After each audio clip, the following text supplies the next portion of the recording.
Factsverse presents Rare Historical Photos Reveal a Different Look. Before we get started, be sure to like this video and subscribe to our channel for more great videos. History. We all know the stories that were taught in history class. In class, students are taught about events that shaped the country and the world and what made it like it is today. There are other stories that are relatively unknown but should be told. There are some pretty amazing photographs that tell these stories. These rare historical photos reveal a different look than you've ever seen. Extreme tree pruning in the late 1800s. This photo shows how tree workers risked their lives on a daily basis. Pruning trees in the 19th century was a significant operation, and teams had to climb to the highest branches to get the job done right. Back then, they didn't have mechanical equipment to bring them up to the highest branches. You'll never see the tree workers doing this today. It would be against every safety rule in the book. Steelworker hanging out during the construction of the Empire State Building in 1930. If this photo shows anything, it shows that steelworkers were some of the bravest people in the world. When the Empire State Building was being constructed, there was no OSHA or any groups to force safe working conditions. The man in this photo is sitting high above the tallest buildings in New York City, and he doesn't seem to have a care in the world. Louis Hine was the photographer brought to the site to take photos. To capture amazing photos like this one, Louis stood in a specially designed basket that swung 1,000 feet above Fifth Avenue. He was in charge of taking pictures of the building and the workers. Nurses showing off a set of triplets to their surprised father in 1946. Today, expectant parents already know a lot about their babies before they're born. In the 40s, mothers didn't have ultrasounds the way they do today. Also, it was customary for the father to be in the delivery room. This father was waiting in the waiting room the way all expectant fathers did. When the nurses came and showed him that he had 3 babies, he was so shocked that he fainted. Fortunately, there was someone close by to catch him before he fell.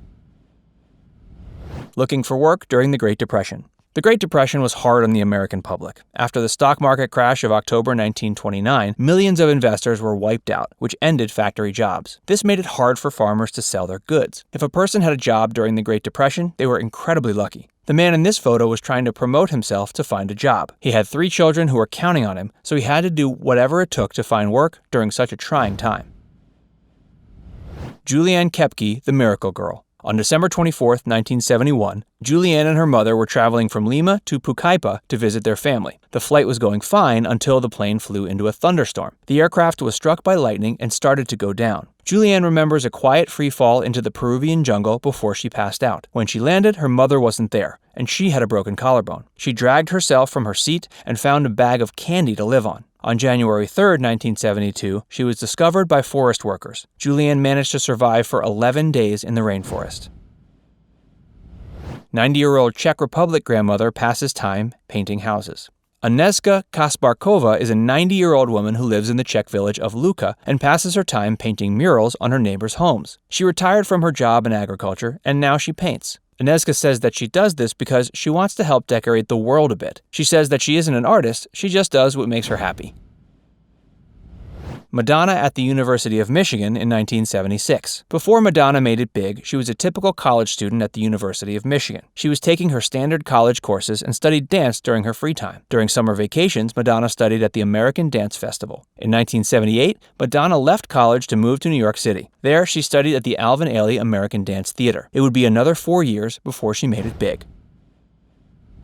Troops stormed the beach of Normandy on D-Day. On June 6, 1944, 156,000 troops from Britain, the United States, and Canada stormed the beaches of Normandy, which is a 50-mile stretch of coast in France. This was one of the most intense military assaults in history. The attack lasted from June 1944 to August of the same year. By the end, northern France was liberated from the Nazis. It was the beginning of World War II, and by the same time the next year, the war was basically over.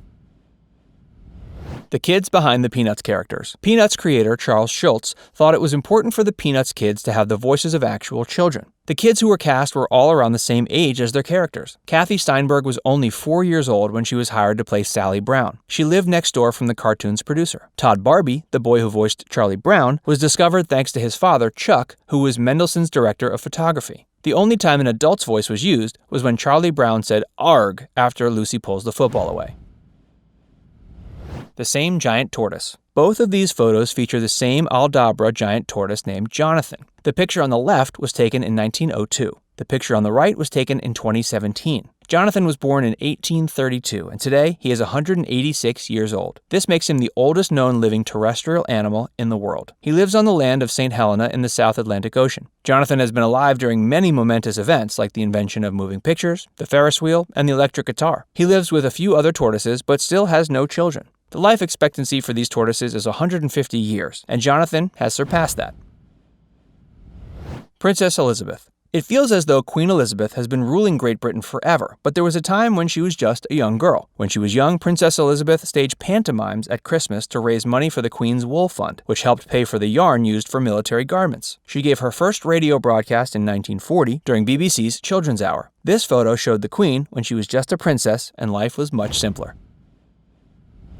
A beggar chasing King George V in 1910. King George V reigned over England from May 6, 1910 until he died in 1936. During his reign, he saw the country through World War I and the Lord's power to veto bills. Even though he led during a tough time, he still managed to hold things together. He was known to travel in a carriage wearing a top hat. The beggar in this photo is hoping that one of the men will give him some spare change. A 4,850-year-old tree. This tree is found in the Inyo National Forest's Forest of Ancients. It's called Methuselah, who is a 969-year-old character in the Bible. In 1957, samples of this tree were taken that proved it started growing in 2833 BC, making it one of the oldest living organisms in the world. The tree is older than the Egyptian pyramids. Even though it's located in an inhospitable area, it is somehow still thriving. Barbara Walters in 1949. Today, Barbara Walters is one of the greatest journalists of the 20th century. In 1949, she was just a student studying at Sarah Lawrence College in Yonkers, New York. She attended college until 1951, when she earned her bachelor's degree, and then moved to New York City. There, she worked for an advertising agency until she landed a job with NBC. By 1953, Barbara was producing a children's program called Ask the Camera. She kept producing for NBC until 1955, when she moved to CBS. There, she wrote for the morning show. After 6 years, she took a job with the Today Show, and the rest is history. Paparazzi surrounding Governor Bill Clinton's cat, Socks, in Arkansas. During the 1992 presidential race, the media was interested in not only the candidates, but also their pets. Socks was a stray cat who the Clintons adopted. When they went to the White House, Socks joined them. He had his own video game, he was on the children's version of the White House website, and he even answered mail. The paparazzi was so interested in the first cat that when they saw him outside, they crowded around him to take his photo. When someone was hired to answer Socks' letters, Indiana GOP Representative Dan Burton was angry, saying it was a waste of taxpayers' money. Most others didn't agree. Which one of these was your favorite? Let us know in the comments, and be sure to subscribe to Facts Verse for more great videos.